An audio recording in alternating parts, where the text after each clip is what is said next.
Nigeria has been grouped with some first-timers at the AFCON. Kayode has more about that and other sports stories.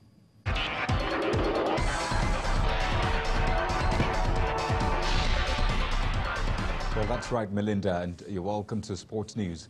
The Super Eagles of Nigeria will begin their campaign at the 2019 Africa Cup of Nations on June the 22nd against debutant Burundi.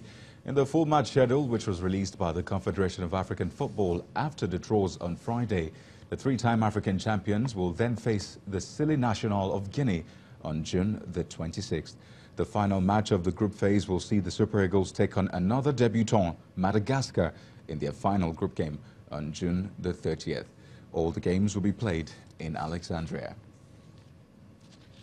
Well, Super Eagles head coach Rohr believes Nigeria's group is a tough one, insisting the team must be at its best to get out of it. The draw placed Nigeria in Group B with Guinea and two debutants Madagascar and Burundi. The Franco-German tactician confirmed it will be a great showpiece of football, and he hopes his players avoid injuries at their club sides. I think that we have our chances to come out of this group, and then we will see. Each team is difficult, you know, it's a long season now. They will finish in May. They have to recover, and we have to make a good preparation. I think we will come also to Egypt to prepare the 10 last days before the competition. We will come here and do another friendly before we start our competition.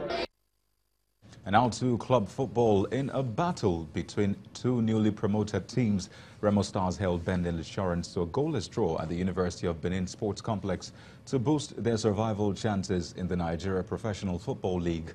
Remo Stars remained second from bottom with 13 points from 15 matches played, while Bendel Insurance moved farther away from the relegation fight with 17 points after playing 14 matches. Reacting to the match outcome, the head coach of the visiting team, Daniel Ogumodede, believes the result is a step in the right direction as they bid to avoid the drop with time running out for the Shagamu-based side. The performance is the consequence of the position we are on the table. We knew we are not safe, so the boys came. We came to win, but unfortunately we got a point, which is not bad for us. We keep fighting till the end of the league. The boys realized we are almost drawn in, so they came to fight like a lion, which they did. Yeah, the game plan from the beginning of the season is what we're still doing, just that it has not been working for us. Unfortunately, it has not been working for us, but now we thank God at least we were able to get it right today, and we're planning to work more on it, mostly in our attacking third, to slot the ball in the net. And that's Sports News for tonight. Thank you for watching. I am Kayode.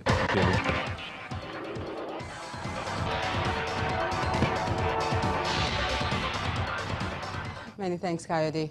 Organizers of the protest in Sudan have asked their supporters to stay on the streets 2 days after the military coup.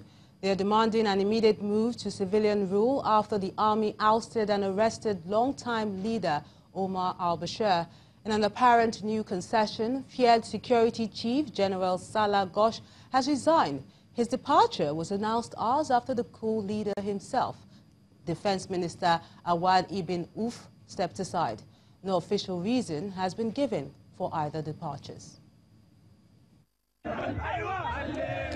Demonstrators celebrate on the streets of Khartoum early on Saturday, following news that Sudan's defense minister stepped down as head of the country's transitional ruling military council after only a day in the post.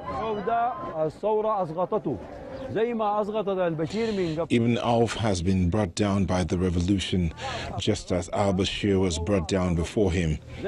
Abdel Fattah al-Burhan is the new guy.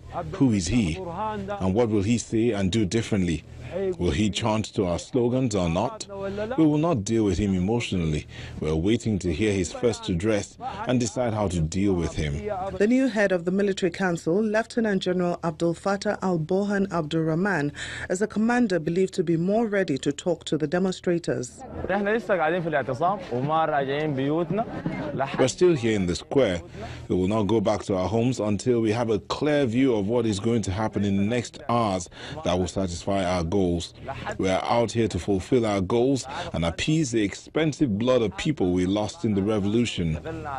Burhan was the third most senior general in the Sudanese armed forces and is little known in public life. As the head of Sudan's ground forces, he oversaw Sudanese troops fighting in the Saudi-led Yemen war and has close ties to senior Gulf military officials.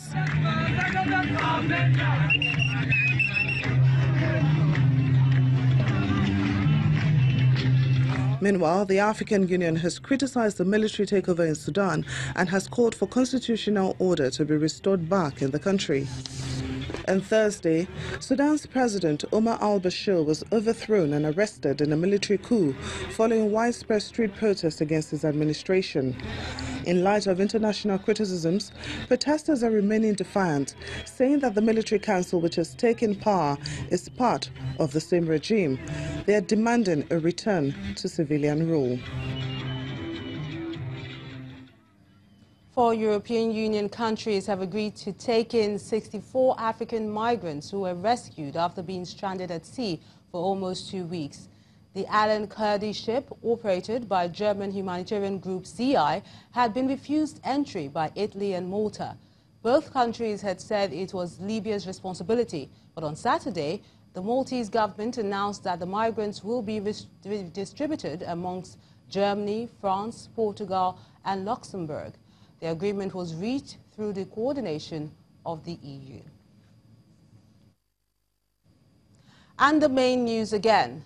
President Muhammadu Buhari today moved to check the activities of bandits and militia groups. The president also asked for the assistance of the countries of Sahel and Saharan regions to check inflow of illegal small arms into Nigeria. Also today, passengers called for the reform of the Rigasa train station in Kaduna as they besieged the rail facility in a bid to avoid the Kaduna-Abuja expressway over spate of kidnapping. And protests continue today in Sudan as new military leader, Lieutenant General Abdel Fattah al-Burhan, vowed to uproot regime and restructure the country. That's the news at 10 tonight. Thank you so much for watching. I'm Melinda Akinlami.